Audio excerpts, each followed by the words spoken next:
Hi guys, welcome to my channel. Don't forget to subscribe and like my videos guys. Ito nga pala, share ko sa inyo ang aking reviewing Brazil coins. Ayan.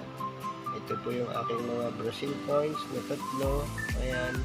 Ayan po siya guys. Review ko lang po. Share ko lang po sa inyo itong aking coins. Ayan. Tatlo po siya guys. Ito is 10 cruceros. 5 cruceros, tapos ito is 1 crucero ng bansang Brazil guys. Ayan, iba-iba siya guys ng likurang bahagi guys. Ayan, itong dalawang to is 1980, itong isa naman guys is 1979 na 1 crucero. Ayan, magkakaiba po sila ng likod guys.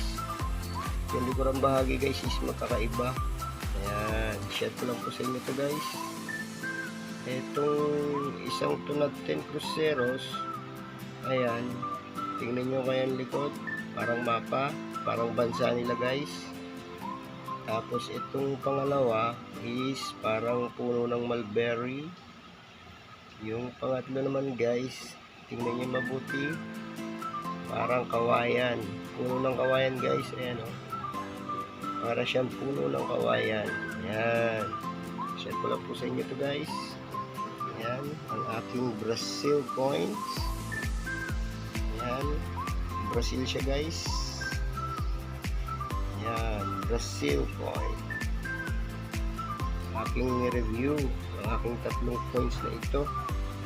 Ayan, ganda rin siya guys. Ang collection, napaganda rin. Ayan, kakaiba sila ng likod guys.